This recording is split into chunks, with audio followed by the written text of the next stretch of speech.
Buenas noches, ¿cómo? Ah, esas son las sorpresas de la movida de nuestras gatitas que no se ven. Buenas noches, muchas gracias a los que se están sumando a esta transmisión de Facebook Live. Estamos hoy, jueves 10 no, ya 20 de septiembre, iba a decir 19 de septiembre, fue ayer.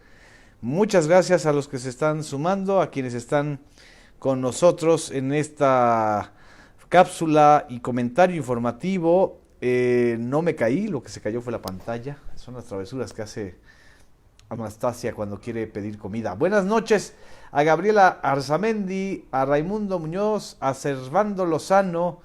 Gracias a Pedro González Muciño que también nos está viendo, a Vale Díaz desde Naucalpan, un saludo. Quiley Yuen, siempre la primera en conectarse, muchas gracias. Chef Ratatú, buenas noches, ¿cómo estás? Gerardo Robles, Efrem Barradas Mesa desde el bello Veracruz, saludos, saludos en una botellita de náufrago. Teresa Bazán, Oscar Valdespino, a Silvia Lira León, siempre presente, muchas gracias. A Maes Esis, desde, pues aquí muy cerquita de la casa de ustedes, en la colonia Cuauhtémoc, en Río Tíber. Eh, el Mireya Flores, muchas gracias. A María Guadalupe Molina, desde Zacatecas, gracias por estarse sumando. Tomás Dávila, muchas gracias por tus comentarios. A Jonathan Chávez, a Rocío Leal también, buenas noches. Rocío Albarrán, desde mi tierra, desde Mérida. Gracias por estar aquí. Vamos a, pues, a dar unos segundos más de que se sumen otros compañeros y compañeras en esta transmisión de las redes de la transición, que ya luego vamos a tener una sorpresa porque vamos a cambiar de nombre y vamos a hacer unas cosas más dinámicas, ya lo verán. A Diony Gatica, a Juan Harris desde la delegación de Tláhuac, a Mara Lepe, a DX Revueltas. ¿Cómo veo los cambios en la ley laboral? Eso es justamente lo que vamos a mencionar el día de hoy. No son cambios en la ley laboral necesariamente. En realidad lo que sucedió el día de hoy fue una cosa muy importante que precede a la reforma a la Ley Federal del Trabajo.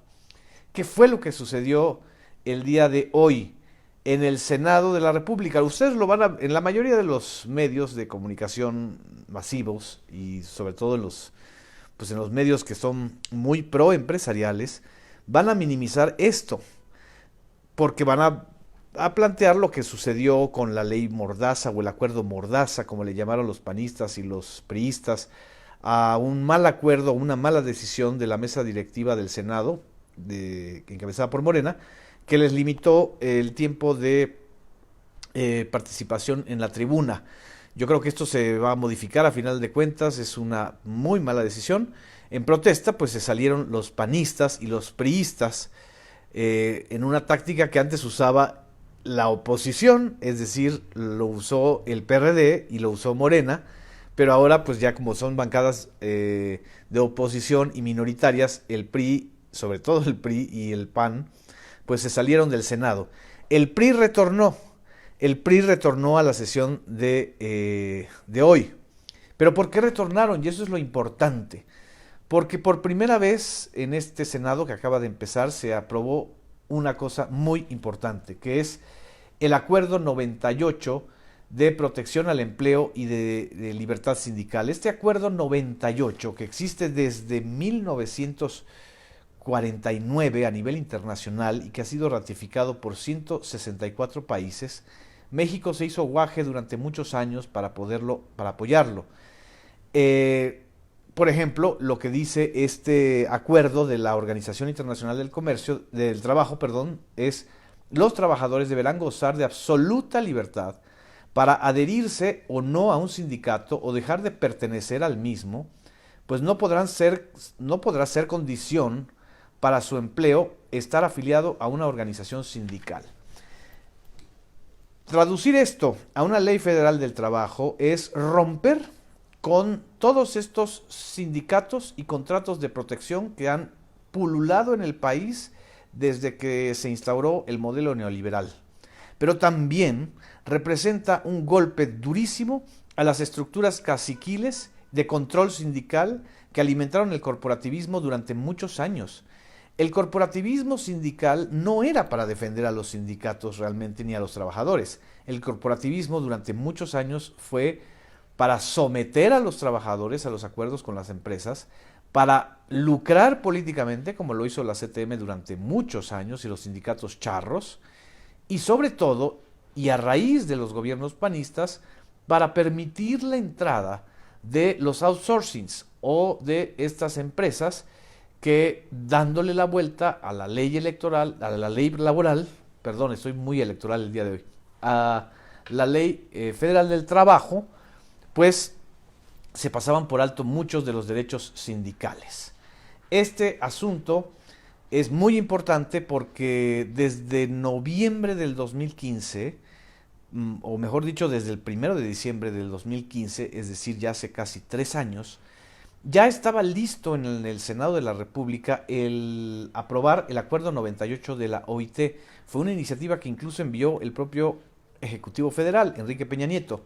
¿Qué fue lo que sucedió? Un intensísimo cabildeo, una presión brutal de las empresas maquiladoras, de los empresarios, del Consejo Coordinador Empresarial y, por supuesto, una coincidencia de intereses con la mayoría de los senadores del PAN y algunos del PRI.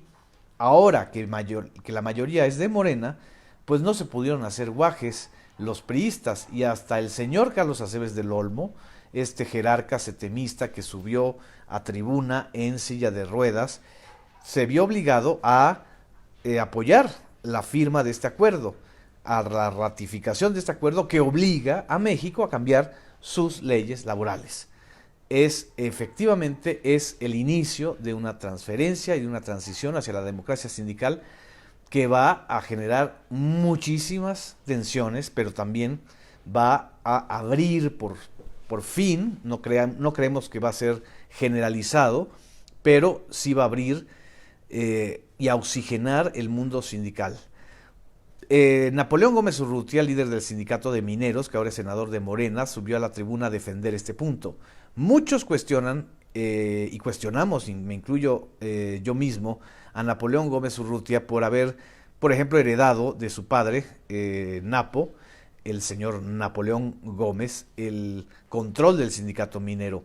Pero la embestida de las empresas mineras, en especial de Grupo México, de Germán Larrea, y de otros grupos muy poderosos de las mineras mexicanas en contra de Napoleón Gómez Urrutia, tenía un objetivo, justamente desmantelar lo que quedaba de ese sindicato para que entonces pudieran contratar con salarios muy bajos a los mineros mexicanos, que ya vimos cómo están padeciendo las bajas o pésimas condiciones de inseguridad.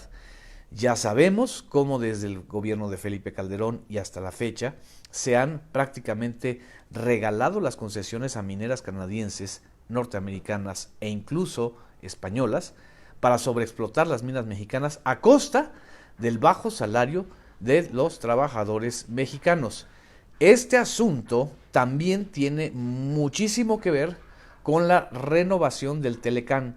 Los mismos trabajadores y sindicatos de Canadá y de Estados Unidos están demandando un incremento a los salarios de los trabajadores mexicanos, porque no se puede ser competitivo con salarios bajos al modelo del sudeste asiático que tanto algunos copiaron y copiamos los mexicanos.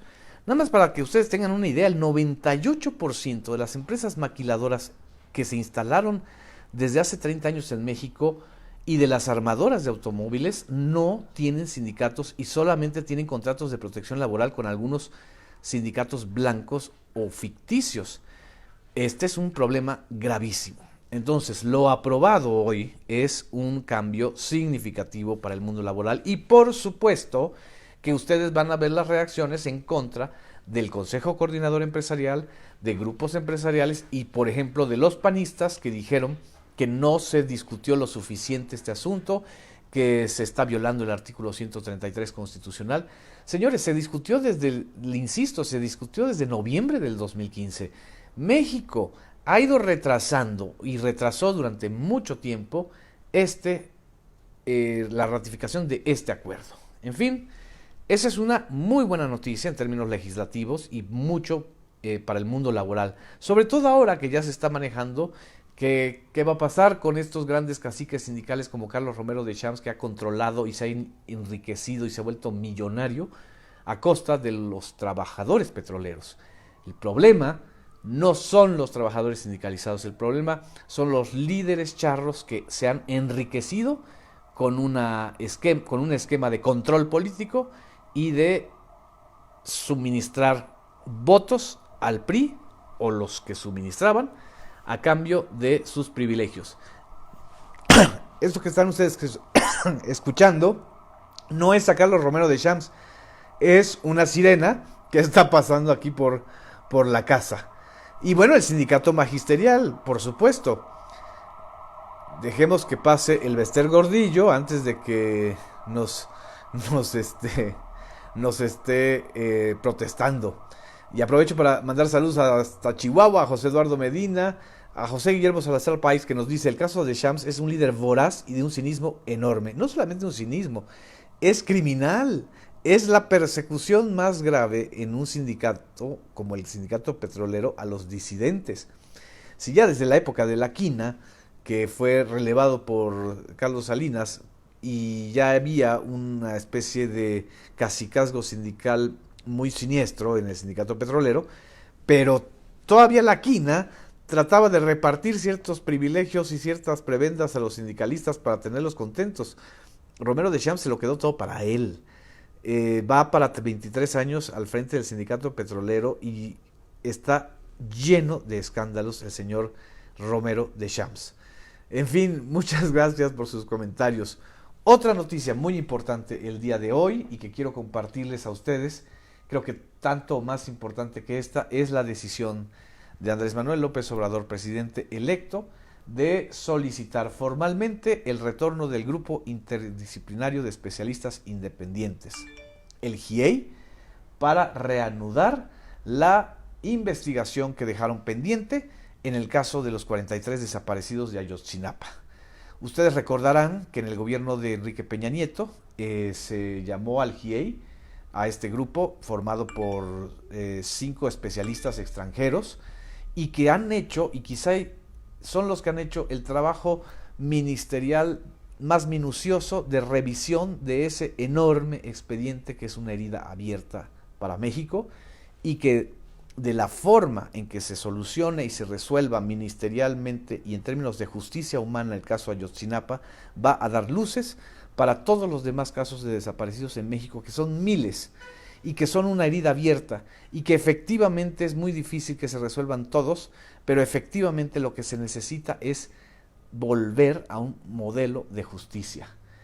Dice la información que el abogado de los familiares de los jóvenes desaparecidos, Mario Patrón, aseguró que el nuevo gobierno ya solicitó formalmente el regreso del grupo interdisciplinario.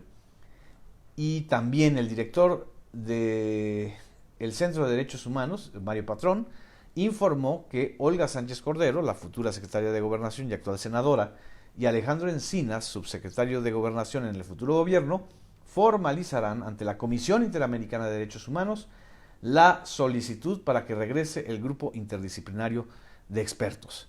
¿Por qué se volvió tan incómodo este grupo? Porque, en primer lugar, echó abajo la verdad histórica. Dijo que era muy cuestionable y que no habían pruebas de que en el basurero de Cocula hayan sido incinerados los 43 estudiantes de Ayotzinapa. 2. Pidió y solicitó que comparecieran para tener el cruce de la información elementos o mandos militares que estuvieron esa noche en Iguala y se les negó. 3. Descubrieron y exhibieron al señor Tomás Cerón sembrando las evidencias en el río de Cocula para que ajustara con la verdad histórica. Y 4, estaban haciendo una labor de acercamiento con los padres de familia, con las víctimas, tanto directas como indirectas, del caso de Ayotzinapa. El GIEI fue un respiro de credibilidad que el gobierno de Enrique Peña Nieto no pudo soportar. y acabó confrontándose con ellos. Y hubo medios que hicieron una guerra sucia espeluznante en contra de este grupo, que lo único que hicieron fue un trabajo muy eficaz, un trabajo profundo, y que puede retomarse ahora con el nuevo gobierno de Andrés Manuel López Obrador. Yo creo que esta situación es una buena noticia, es un respiro para lo que está sucediendo. Y tú eres también otras noticias que tenemos el día de hoy y que vale la pena documentar es el caso de, pues de Sinaloa y la solidaridad con todos los afectados los por la situación tan grave que está sucediendo en Sinaloa por las inundaciones. Me dice que urge una comisión internacional sobre la impunidad en México. Pues en esencia el GIEI es un grupo que va y que ha investigado la impunidad en torno a una masacre tan dolorosa como, o no masacre, una desaparición. No sabemos si terminó en masacre y dónde y cuándo y quiénes son los responsables. Este es el punto. Porque además regresarán en medio de esta situación en la que varios de los detenidos pueden ser liberados porque sus confesiones fueron sacadas bajo tortura. Y ya tenemos una agenda enorme de las demandas de los familiares de los desaparecidos, de las víctimas de feminicidio, de las víctimas de trata y por supuesto de esta guerra muy cruenta que han vivido las poblaciones más desprotegidas en México bajo el pretexto de combatir el crimen organizado. Aquí me dicen que es una Comisión Internacional de la Justicia y la Verdad para México. En fin, estos son los dos comentarios que quería yo hacerles el día de hoy. Me dice que qué digo del reconocimiento Perry al perro asesino Freddy Krueger. La verdad no tengo ningún comentario. Saludos hasta Mexicali para Almadriana Meléndez Ocampo, que nos está viendo ahí en Mexicali Resiste. Raúl Amezcua me dice, fue más fácil demostrar la conjetura de Riemann que descubrir que Cienfuegos es lo que ya van a ver en el comentario. Marco Caravantes dice que se necesita algo como lo que se hizo en Guatemala. Yo creo que el triunfo de un partido distinto al que está gobernando obliga política y moralmente a este gobierno y a los ciudadanos mexicanos a que presionemos y a que demandemos una auténtica investigación en estos casos. Muchas gracias. Saludos a todos los que nos están viendo desde Hidalgo, desde Ciudad Juárez. Giovanni Pajarito, muchas gracias por tu comentario. A Mireya Flores Cortés, que nos está viendo en Sinaloa. Espero que estén mucho mejor los paisanos de Sinaloa, los habitantes de ese estado. Vaya que castigado. ¿No será que Maradona se tiró a una piscina y inundó todo Sinaloa? Perdón por el chascarrillo. Gerardo Floro, saludos a la banda Gatuna. Aquí está la negrita Tomasa.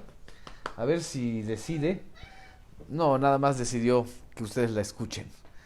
Abrazos a Sinaloa. Feliz noche. Nos vemos mañana, viernes 21 de septiembre. Gracias.